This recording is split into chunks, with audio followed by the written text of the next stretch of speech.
to the mat. I'm Lauren, and today we will spend some time to get acquainted with warrior poses.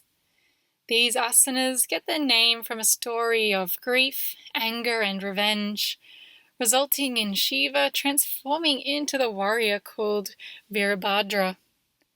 Vira meaning hero and Bhadra meaning friend.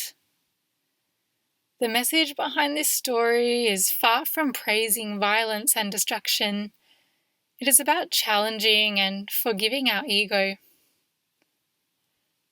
Warrior poses can be really challenging, and therefore they reward us with strength, focus, and courage. They appear in so many yoga flows, so let's have a deeper look into how to perform them. The alignment cues that I will give you today should be used as a guide. Every person is built differently, so it is important to adjust any posture to work with your individuality. So as long as you're feeling safe and you feel some form of sensation in the target area, you're doing it right. We will start by standing at the top of our mat. The hands come to prayer at heart center. Closing the eyes and connecting to the breath. As you inhale, reach the crown of the head towards the sky. And as you exhale, feel your feet rooting into the earth below. As you inhale, feeling the spine lengthening. And as you exhale, the feet grounding down. Taking one more round with the timing of your own breath.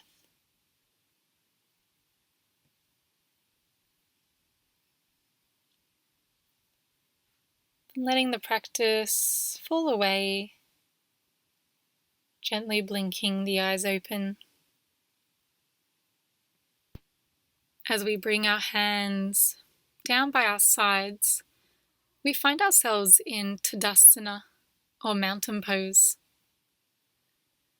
Tadasana is more than just standing though, and I'll guide you now through the traditional alignment and activation. We'll start with our feet, so they can be either hip-width apart or they can come to touch with the heels slightly apart. I encourage you to play around and see what feels the most stable for you. Spread your toes nice and wide, perhaps lifting them up, spreading them and placing them down onto the mat. Lift the arches of the feet so that you're making a suctioning with the feet. For me, I like to do this by rotating the feet out while keeping them firmly planted on the ground. This just helps me to activate not only my feet but my legs. Keep the legs nice and strong here by engaging the thighs just above the knees, creating the effect of the kneecaps lifting. Finding a slight anterior tilt to the pelvis. So this is done by tucking the tailbone under slightly, which is supported by butt cheeks squeezing towards one another. Engage the belly here by scooping the belly button in and up towards the spine. The chest is nice and proud here, but check to make sure that your ribs aren't sticking out, so you might need to hug them in a little. You might like to roll the shoulders up and back, letting the hands come by the side, but with the palms facing forward. Making sure that your arms are nice and strong here. I like to spread my fingers nice and wide and reach them down towards the mat. Chin is tucked slightly so that the neck is in a neutral position.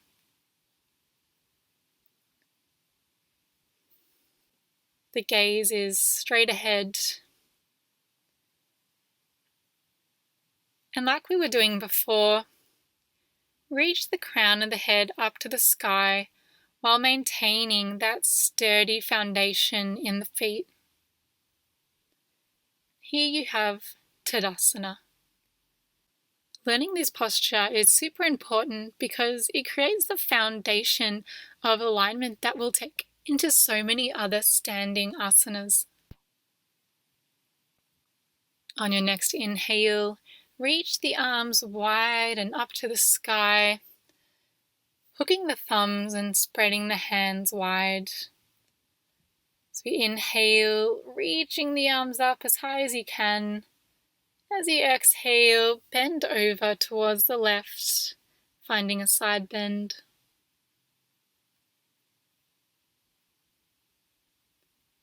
Inhale, coming back up to center. And exhale, over to the right.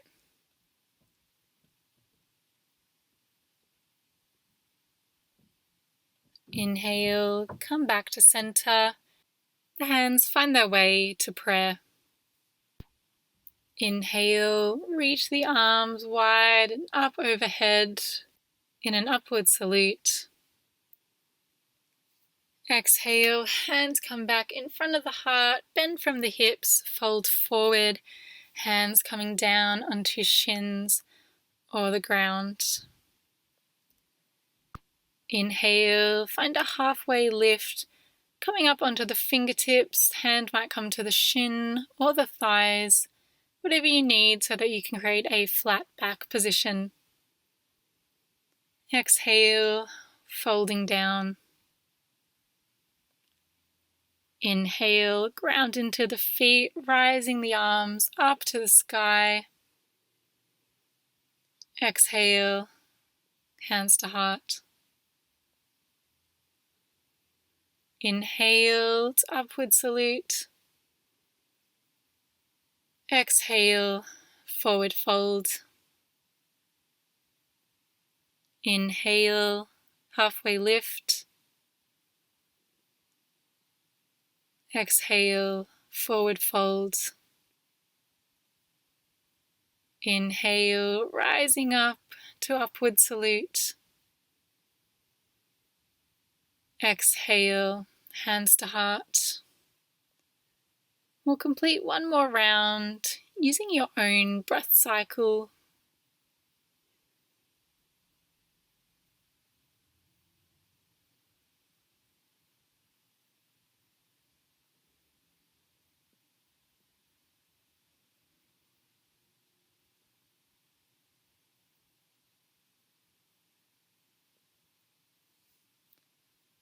Once you've completed that round, finding Tadasana once more. Step the right leg back, coming into Warrior Two. In Warrior Two, our feet are about one leg distance apart, but have a play around here and see what works for you. Just making sure that you have enough room so that you can come into a lunge over that front leg while still feeling tension through the inner thigh of that back leg. That back foot is on a 90-degree angle, so pointing towards the side of your mat. Traditionally, the front heel should line up with either the center of the back arch or with the back heel. See which of these options work for you. And if you're finding you're having trouble balancing here, spread the feet apart so that they are in two separate lanes. To find extra stability here and to really activate the pose, press into the outside edges of both feet. Warrior Two is a hip opening pose, so we aim to have our hips facing towards the side. Now, keeping this in mind, that front knee might try to roll in when you open the hip. Ideally, the knee should be pointing out in the direction of the last couple of small toes on your foot. Great job if you're able to do this while keeping the hip open, But if not, just finding a happy medium so that you're still getting sensation in that back hip, keeping that front leg active, and definitely not experiencing any knee pain.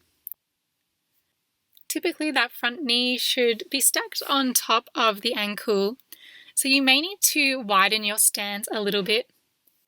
This is just to keep that front knee protected. Our upper body follows really similar alignment cues to Tadasana, so the tailbone slightly tucked under again, so the pubic bone is moving towards the belly button, core engaged, chest proud. The arms come out wide, so the front arm reaching out in front of you and the back arm reaching behind, fingertips pulling you in opposite directions. To keep the shoulders nice and activated here, hug the shoulder blades in towards one another, almost as if you're squeezing the center of your back. And this helps you to have your arms out wide for a longer period of time without getting tired. Our gaze is soft and directed to look over that middle finger on the front hand. Here we have Warrior Two. Let's transition to Warrior One. So we pivot that back foot onto a 45-degree angle, so pointing towards the top corner of the mat. The hips are square to the front of the room and the hands come up overhead. You can play around with your stance a little here. I know that for me, my Warrior Two stance is way too wide for me to do Warrior One comfortably, so I just shorten my stance a little bit. And again, you can have the feet so that the heels are in line with one another, or you can spread them apart here for extra stability. Just like Warrior Two, we ground down through the outside edges of the feet. We are lunging over that front knee again, but this time the hips are square towards the front, so we don't have that same hip opening that we do in Warrior Two. And for me, I now feel that sensation on the back line of that right leg, so over the hamstring, the calf, and the back of the ankle. To keep my hips square here, I need to bring my right hip forward and my left hip back a little bit to make sure that my hips are even in space here. Our upper body has a really similar alignment, so we're still trying to tuck the tailbone under and stop those ribs from flaring out. Our arms are reaching up to the sky. The hands can come together at prayer overhead or shoulder width apart, just whatever feels better with your shoulders. Making sure that the shoulders aren't hunching up towards the ears, just letting them relax, maybe rolling the shoulders back and down. Now, gaze can either be straight ahead, or if you have the balance, looking up to the hands. Take the time now to feel into this Warrior One, seeing how it feels in your body.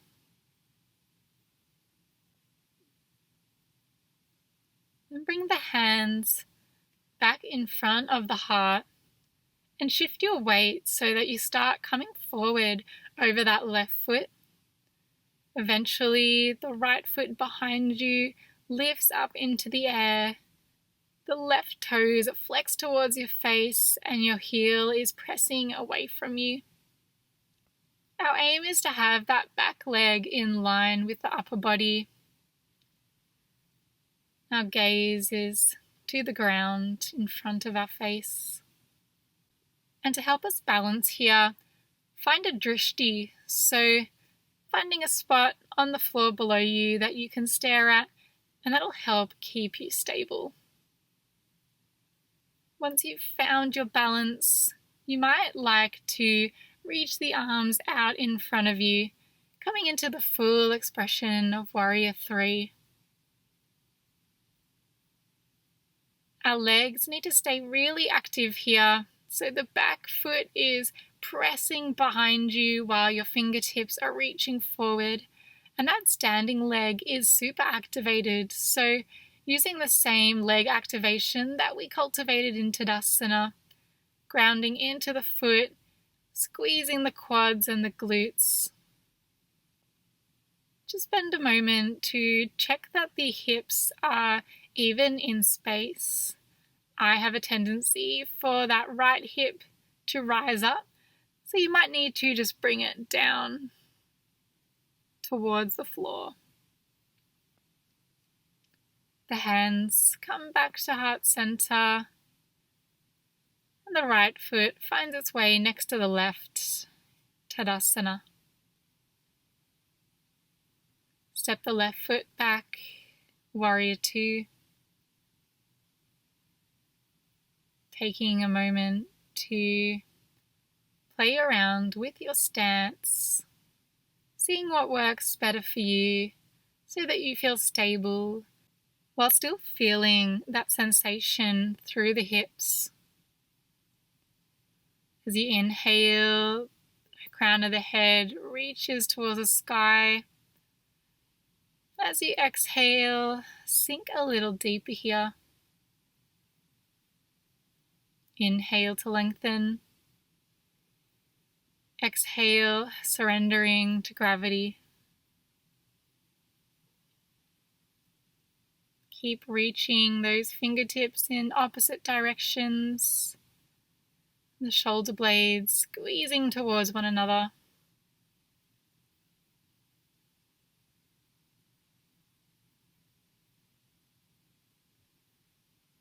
And thinking about Warrior 1, pivoting that back foot so it comes onto a 45-degree angle, square hips, arms up to the sky. Inhale, reaching through the fingertips. As you exhale, sink a little lower, lunging into that front knee.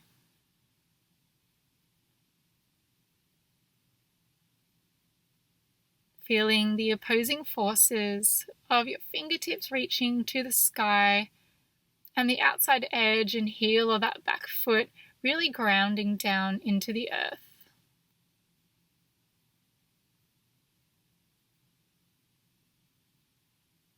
Hands come to heart center,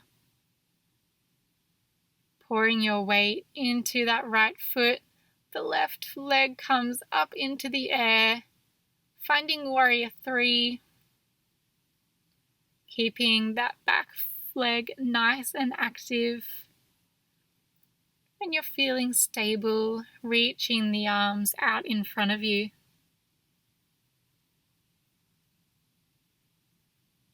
Knowing that it's perfectly okay to wobble.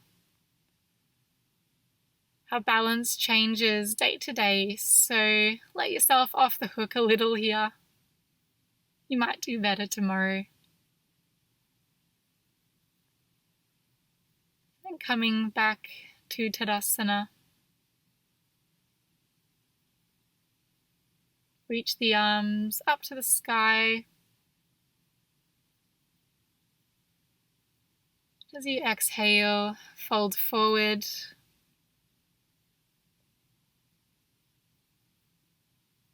Inhale, halfway lift. Exhale, folding back down to the earth. Step your legs back to the back of the mat, finding downward facing dog. The knees come onto the mat in child's pose. Thank you so much for joining me today as we explore our warrior poses. If you really liked breaking down some of the common poses and sequences in yoga, I invite you to try the Sun Salutation Classic class as well as the Charge or Chaturanga. Have a wonderful day. Namaste.